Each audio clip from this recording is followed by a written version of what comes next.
Okay, so what we're going to do here is we're going to go over the basics of solving story problems, which I know is everybody's big phobia in math.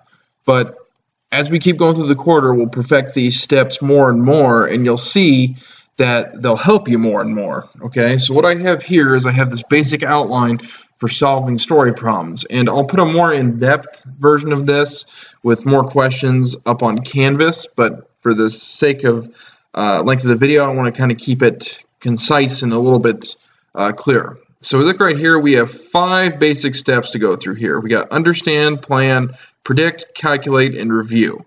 Okay, now a lot of people with this, they say, well, I'm doing a math class, shouldn't I just be doing math problems? And yeah, that's part of it, but part of this class too is learning how to think and think critically, and that's where these steps will come in to help you. Okay, so let's walk through these really quick, then we'll walk through some examples. So step 1, understand. Obviously, understanding the problem is the biggest thing, and here's the question you can always ask yourself: what is the question asking for? Okay, are they asking me to find some kind of total? Are they asking me to find number of pieces? Are they asking me to find a rate? What are they asking for? If you don't understand the question from the get-go, the whole thing's shot. Let's go number 2 here, plan. What do I need to do to find the answer? Now, this is the step a lot of students always kind of drag their feet on. Like, what do I need a plan for? I can just plug it into the calculator and get the answer that way. But no, I mean, when you really get into more difficult problems, this is what's going to help you troubleshoot more than anything else, that plan step. Okay, and you got to ask yourselves, what do I need to do to find the answer? Think about what you're going to do. Okay, then we go to the 3rd step. Now, this will play a big part in some of the earlier problems we do. As we get to some little more advanced problems, the predict phase will kind of be in and out, but predict, have a reasonable guess on what the answer should be. This helps us root out, really big answers, or really answers that just shouldn't even seem like they should be answers. Okay, then number 4, it is a math class, so the 4th step is do the math. Okay, calculate out the steps. Then we get down to this one. You're going to hear me say this a lot in the videos, and especially as we get going here, is review. Does your answer make sense? Does this fit the context of the problem, or am I galaxies away from what the answer should be? Here's the other one. Is my answer reasonable? So many students just get in the mode of just getting an answer to get an answer. They fail to ask themselves, does it make sense? Okay, so always kind of consider these 5 steps when you're going through, and this won't be your first time to learn this. We're going to talk about this a lot. So let's go and look at some problems here.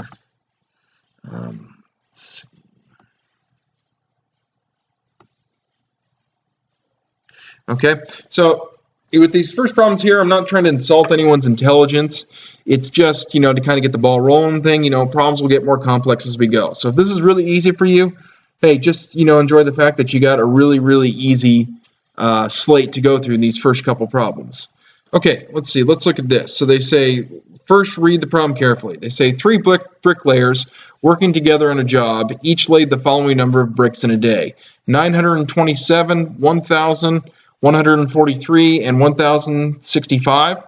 How many bricks did they lay total? So we look at this one. The first thing I notice with this is when they say total, okay, when they give you the total right there, that's a good indicator of addition, okay?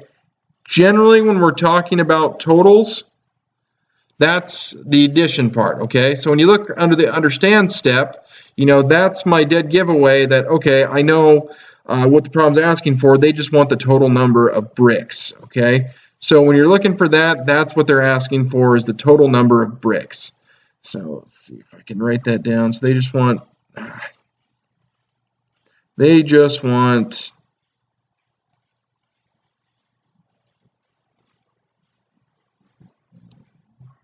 total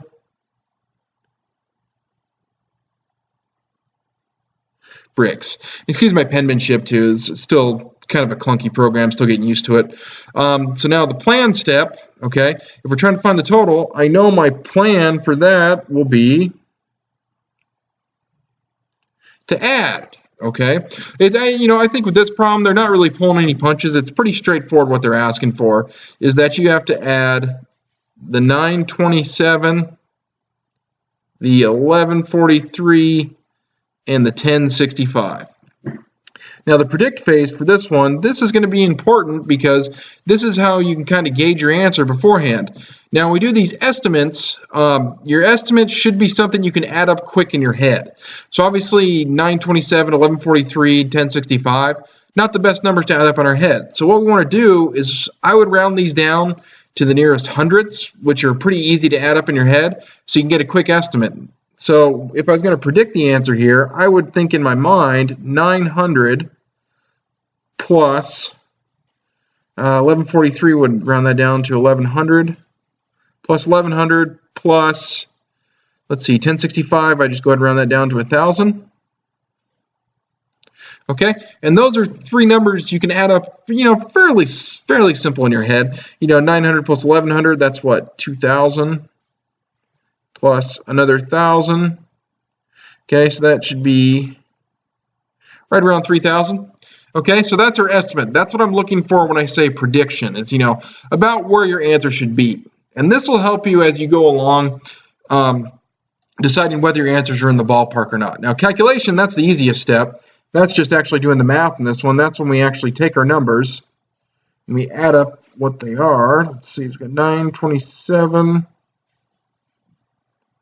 plus 1143 plus 1065. Okay, so we're actually going to add those up. I'm going to cheat a little bit here and use my calculator. Let's see, let me get that out of the way there. Move that over. So let's do 927 plus 1143 plus 1065. So we get our answer of 3,135. Let me write that down here. 3,135. Okay, now the review step with this one, we would say, with the review, I'd say, okay, this makes sense because, our answer, our estimate, which we're pretty darn sure that's correct, and our calculation, they're pretty close to each other. We're only off by 135. So with the review step, this answer does make sense. We're not galaxies apart. I'm not getting like 31,000 bricks. It's where it should be. Okay, so that's where I'm looking for in the review step. Okay, but let's look at another problem here. So as they say, practice makes perfect. Let's see, where's the next problem? It's this one. Okay, so now we go to another problem here. So they say a plumber receives $75 per hour. How much is she paid for 40 hours of work? Okay, so another simple problem, just trying to get the thing going here. So understand, so what are they asking for this? How much is she paid? That's the question. They want to know how much is she paid for work. So with this one, I guess for the understanding part, you'd put total pay. Okay, the plan, how are we going to achieve this? Now this one, this can be a little confusing. Some people get it confused, but if you've worked an hourly job, you probably already know what to do. So they say $75 per hour. So that means every hour she works, she gets $75. Well, she worked 40 hours. So I can add up 75 40 times, or I can just multiply. So that would be our plan, would be hours times pay. Okay, so the prediction for this one, to kind of get a quick answer, some people might be able to figure that easily in your head. If I were to figure that in my head for a quick prediction, I would say I would round the 75 to 80 and then keep the 40 as is, because that's pretty easy to do in your head. So you would do 8 times 4, which is 32, and then we have 2 zeros, so 3,200. So our answer should be somewhere around 3,200. So now we go to the easy part, the calculation, the actual math part. So let's do 75 times 40. Okay, I can do this one longhand. It's pretty quick. So 0 times 5 is 0. 0 times 7 is 0. Add another 0 down here. 4 times 5 is 20. Make sure I carry that 2. 4 times 7 is 28, plus the 2 I carried over. Gives me 30. Add these up, and I get my answer of $3,000. Okay, so we look at this one. Again, our prediction, 3,200 and 3,000, we're only off by a little bit. Okay, so we're probably in the ballpark for the answer there. So now, again, with the review step, I'm not going to write anything down, but the review step, yeah, you would say your estimate and your actual answer are pretty close to each other, so we're right in the ballpark. Okay, we're not getting something ridiculous. We're not making $3 billion for 40 hours of work. And that's what I'm talking about. Be careful of those really, really egregious answers. Okay, we got one more example here, and then we'll call it good for this one. Let's see. There we go. Okay, so now we look at this one. Again, let's read the problem. So they said, how many braces 32 inches long can be cut from a piece of lumber 192 inches long? So the first step, understand. So now when you get this one, we're going to see a lot of problems like this. How many is the key word in this problem? That is always usually indicator of division. Okay, so now we look at this one. Another key word for division is cut. Okay, when you see cut, that's almost telling you it's division. So with this one, the understand part, they want to know pieces. Okay, let's see, I got my plan and predict mixed up there, but that's okay. So we look at this one, the plan, we're gonna use division. Okay, and then we're gonna divide the 192 divided by 32. Okay, because they want to know how many of these, the 32s, are in the 192.